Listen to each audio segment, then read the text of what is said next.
Hello and welcome. I am so sorry that we had technical difficulties uploading our service on Sunday. That technical difficulty was actually due to user error on my part, and I apologize for that. Um, what I'm going to do today is offer you the sermon and a couple of little bonuses. The first bonus is in the children's time last Sunday, I talked about that I had a coat that was Grinch. And so I'm wearing my Grinch jacket. I hope you can see that. It has Grinch fur to celebrate our sermon on how the Grinch stole Christmas.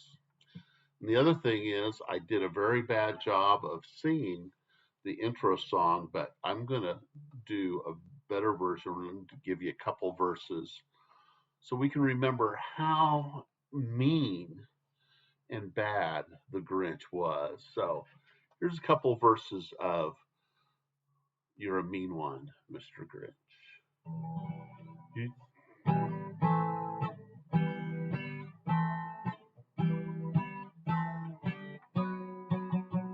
you're a mean one, Mr. Grinch. You really are a heel. You're as cuddly as a cactus, you're as charming as an eel, Mr. Grinch. You're a bad banana with a greasy black peel.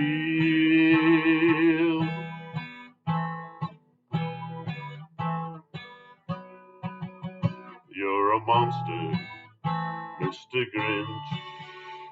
Your heart's an empty hole.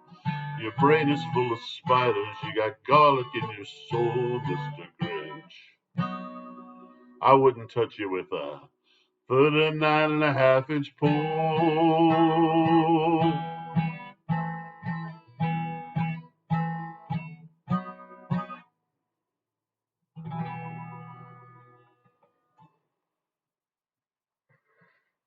And it goes on from there. Talk about your social distancing. 39.5-inch pole, 39.5-foot pole ought to do the job.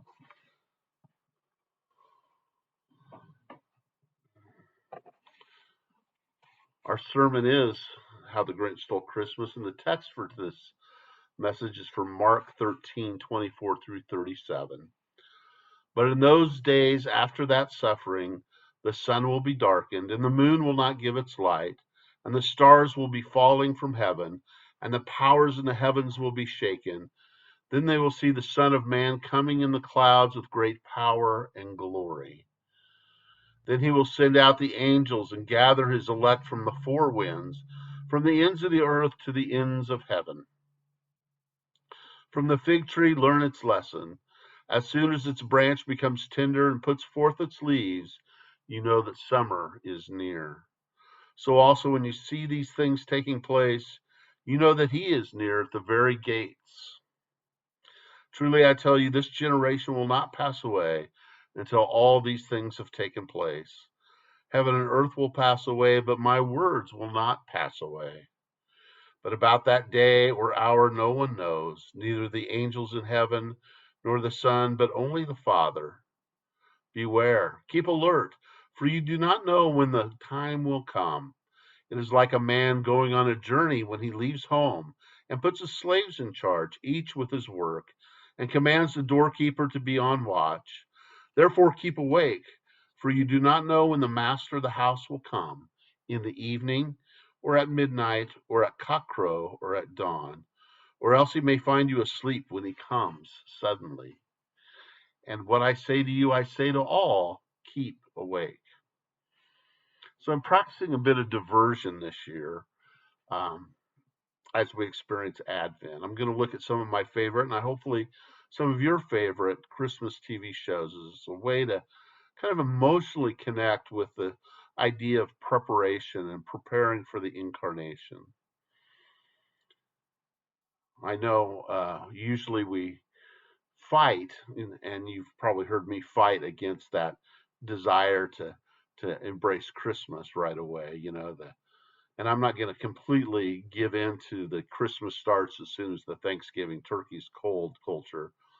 But I do find a comfort in these shows, even in my numerous stressful Decembers.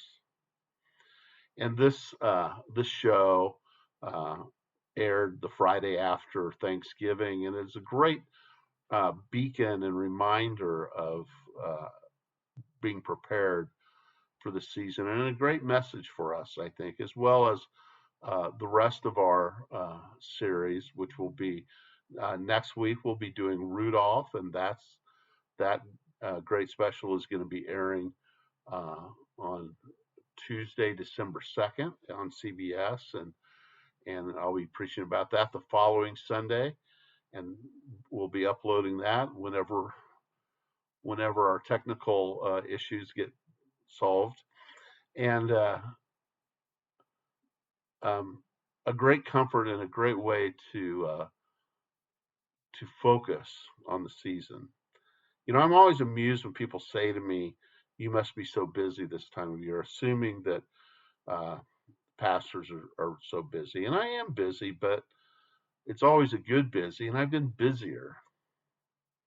You know, in seminary, I did the church things as well as worked on finals. I had a lot of final projects and papers doing it.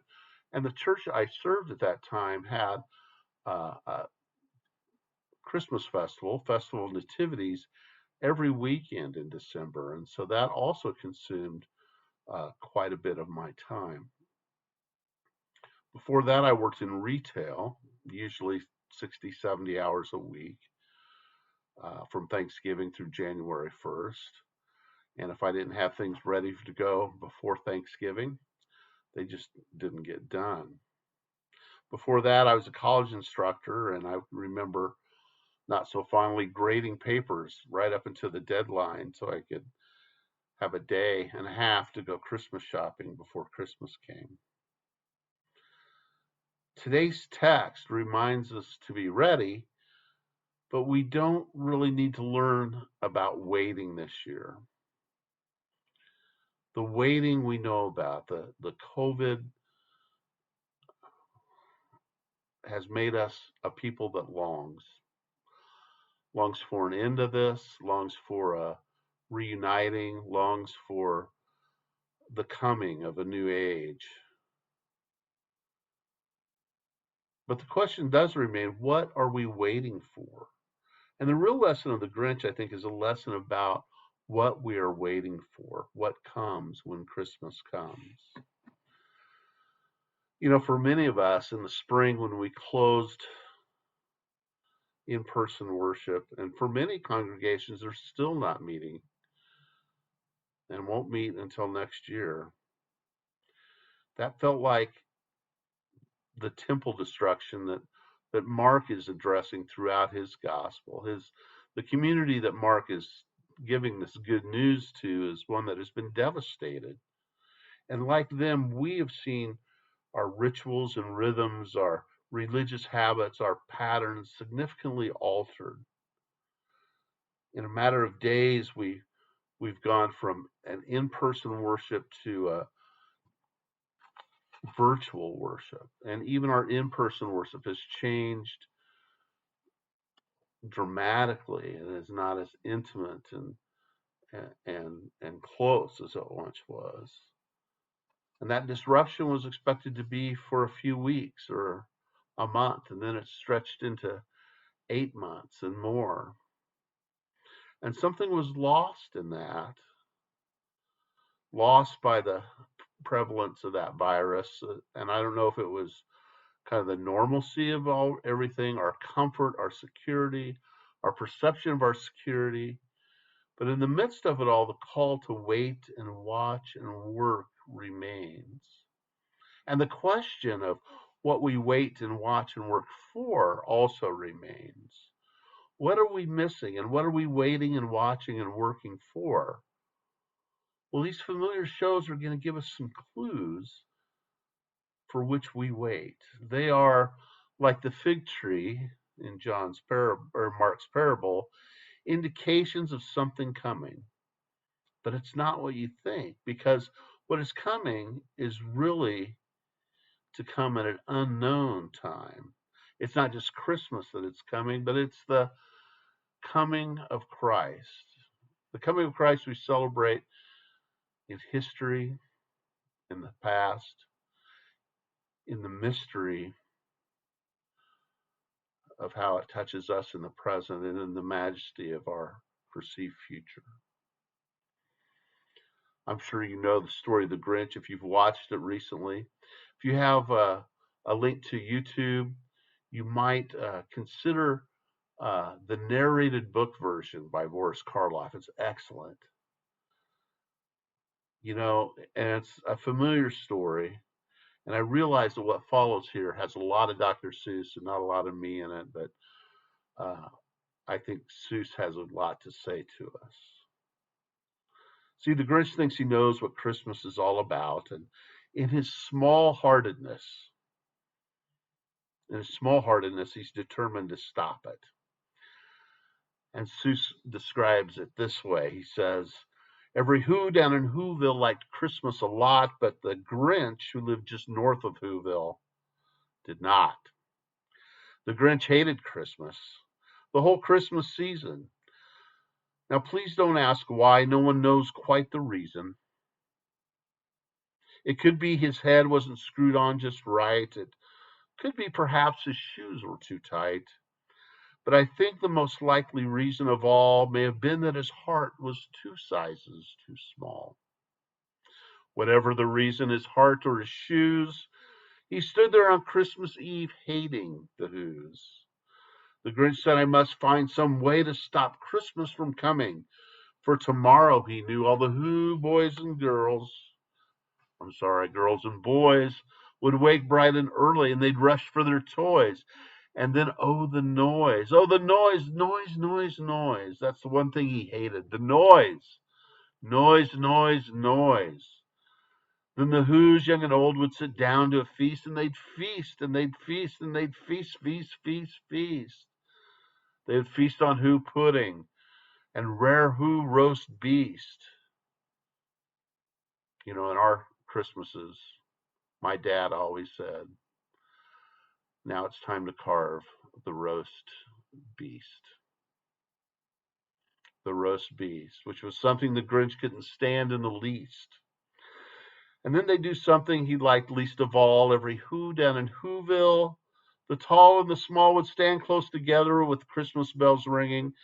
They'd stand hand in hand, and the Who's would start singing. They'd sing and they'd sing and they'd sing. Sing, sing, sing.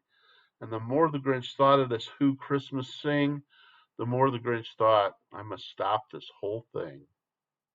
Why, for 53 years I've put up with it now. I must stop this Christmas from coming, but how? Then he got an idea, an awful idea. The Grinch got a wonderful, awful idea. He would take away Christmas. He'd put a wrench in all those preparations. He would take all the presents. He'd take all the decorations. He would take away all the food for the feast. So he would break the Who's of their Christmas joy. But he didn't. And whatever our own Grinches this year, the pandemic, the sadness, the separation from family, the strangeness of it all, it will not stop Christmas from coming. Seuss tells us that he hadn't stopped Christmas from coming. It came. Somehow or another, it came just the same. And the Grinch, with his Grinch feet ice cold in the snow, stood puzzling and puzzling. How could it be so? It came without ribbons. It came without tags. It came without packages, boxes, or bags. And he puzzled 3 hours until his puzzler was sore. Then the Grinch thought of something he hadn't before. Maybe Christmas, he thought, doesn't come from a store. Maybe Christmas, perhaps, means a little bit more. And what happened then? Well, in Whoville, they say that the Grinch's small heart threw 3 sizes that day.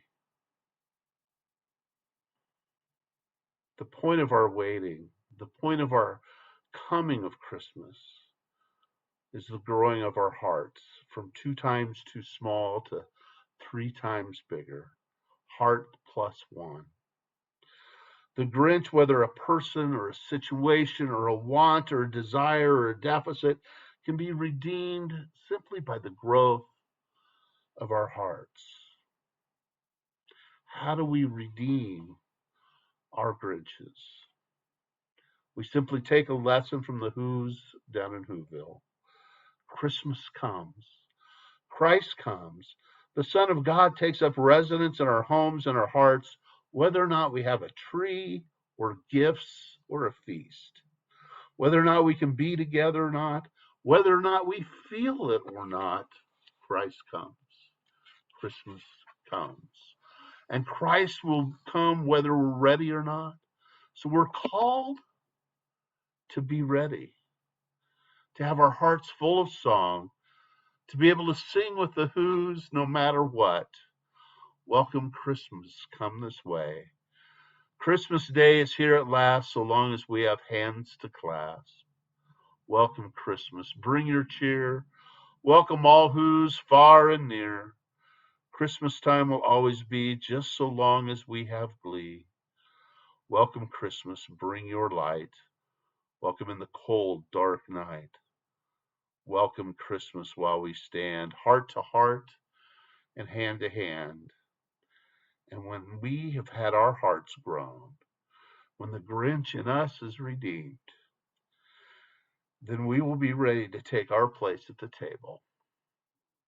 And we will even be able to carve the roast beast. Peace be with you, my friends. Welcome Christmas, heart to heart and hand to hand. Amen.